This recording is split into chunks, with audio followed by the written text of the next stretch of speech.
Now, if you haven't heard already, we got the Moonshot event. It is one of the community's favorite events because all you do is literally hit moonshots since you're facing common pitchers with your stacked out ranked seasons teams, and that's absolutely the best feeling in the world. It is a great time to parallel players up, as well as a great time to grind Team Affinity, especially with Team Affinity Season 3 coming out on Monday. This is going to be a great event for you to go ahead and do that. Now, I'm going to go ahead and show you all the best team you can possibly make in terms of the common pitchers, starting pitchers, and your lineup, and I'm gonna go ahead and also teach you all how to win games the most effective and fastest way possible in this event, or make it a lot easier for you. All I ask in return is for you to hit that like button or subscribe button. We stream every day on Twitch at 1 a.m. Eastern. Go ahead and check a Twitch stream out, and you can also click on the description box, learn how to become a member, the Discord link, and all of my socials and other channels. So let's jump into it. Let's jump into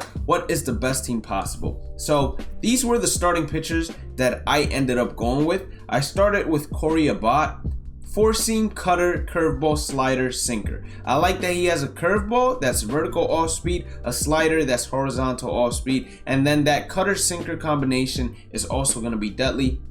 And he throws them both at the same speed, so that's also going to help him out tremendously. And then my second starting pitcher is going to be Tom Eshelman. Why I like Tom Eshelman is he starts off with a slider as his primary pitch. He throws a four-seam and a sinker, so he has two of those meta fastballs. He has a 12-6 and a changeup, and then all of his off-speed pitch, despite them being around the same speeds, they all got different movements, so that's going to go ahead and help us at least try to fool some hitters a little bit, because it's going to be very difficult to do that. Then I got Brent Honeywell Jr. I got him as the third starter because he throws that slider, he throws a 12-6 and a screwball and a changeup. So for off-speed pitch, all four of them probably have great break, great different break.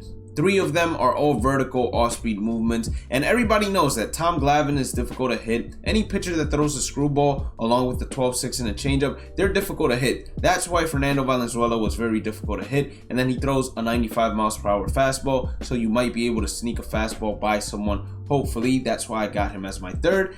As my fourth, it's going to be Chichi Gonzalez. He has that cutter sinker combination and then changeup curveball. I dislike changeup curveball because both of them are vertical off-speed movements, but hey, I'll take that cutter sinker combination as opposed to most of the combinations you will see from the 60 to 64 overalls. And then last but not least, we have TJ Zook. He has that sinker cutter combination, and then he has the two different off-speed movements in the slider and the changeup. So that's exactly what I want. For the bullpen, I have Brad Brock, cutter, changeup, and then a slider. That's perfect for me. He also throws a four-seam, and he has a little bit of a glitchy delivery if you were to ask me. Like, it's very difficult to pick up sometimes. And then Jace Fry, cutter, sinker, curveball, changeup, dislike, but hey, we'll take it with that cutter sinker combination. Then we have Riley Smith. He has that sinker, slider, curveball, changeup, three off-speed pitches, one fastball. Then Cody Reed, sinker, slider, changeup, four-seam. That's exactly the four-pitch arsenal you want. Maybe a cutter instead of a four-seam.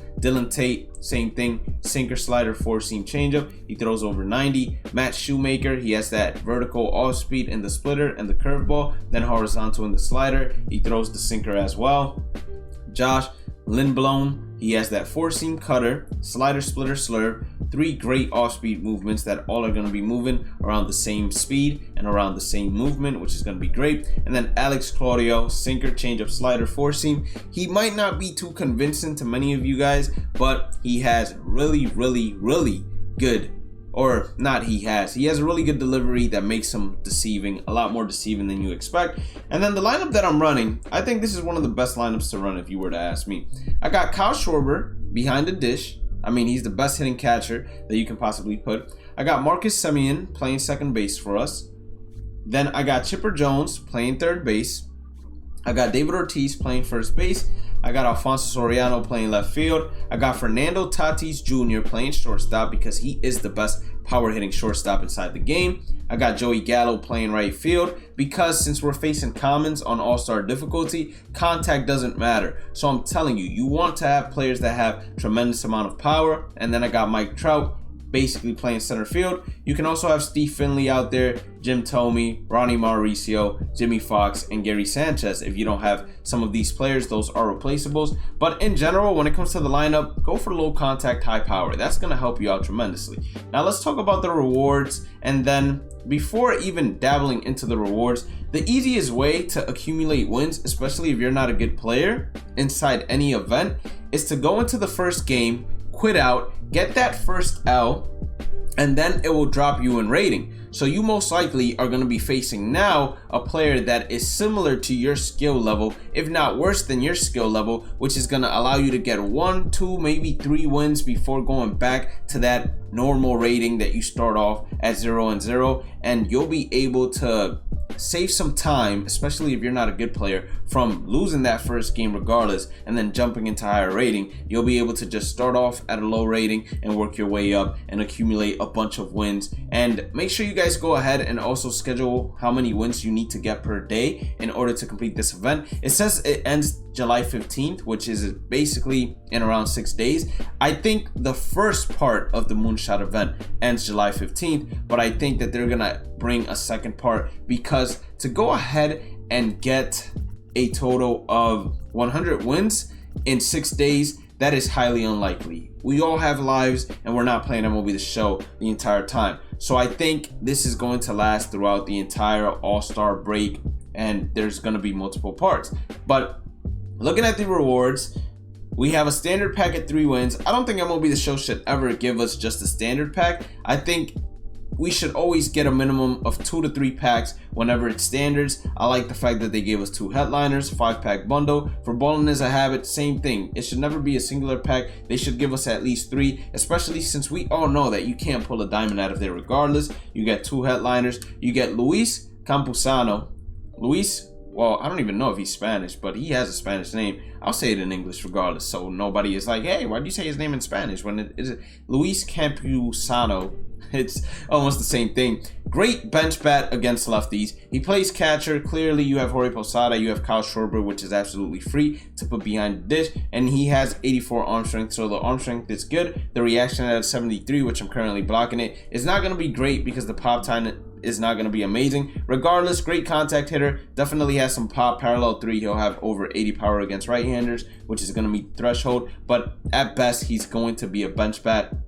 So that is not a great reward, but it's not the main reward, so we can't be too mad about it. It's going to help you out in the Future Stars collection. And then you get Zack Greinke as well. Zack Greinke is going to be important, and I suggest a lot of people going after him, because unless you buy the Signature Series cards, Zack Greinke is a free Signature Series card that's going to help you complete that Mariano Rivera collection. He has slider, changeup, curveball, and then 2 fastballs. So not the best arsenal in the world. Doesn't have a sinker or a cutter, which are the 2 best fastballs in this game. And then his attributes aren't really overwhelming. The one thing I do like about Zack Greinke, although, is he has a pretty good batting stance and swing inside the game. And then he has great contact versus left, great power versus left for a pitcher, and the same thing against right-handers. So you're getting a pitcher that can hit. Maybe not on that Madison Bumgarner level, because I don't know exactly how that Madison Bumgarner card hits, but he's definitely going to be one of the best hitting pitchers inside the game. And then the main reward is going to be this Yoenis Cespedes, plays left field as his primary.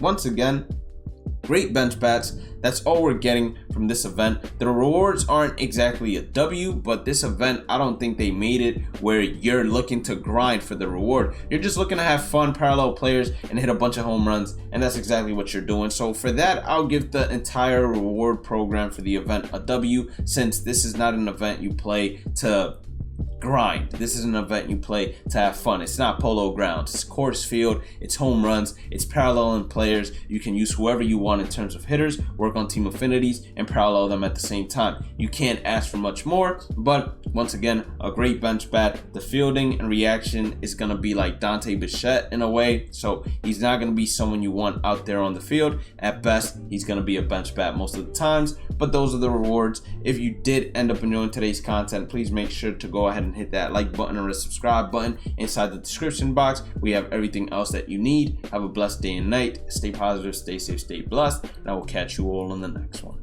Peace out.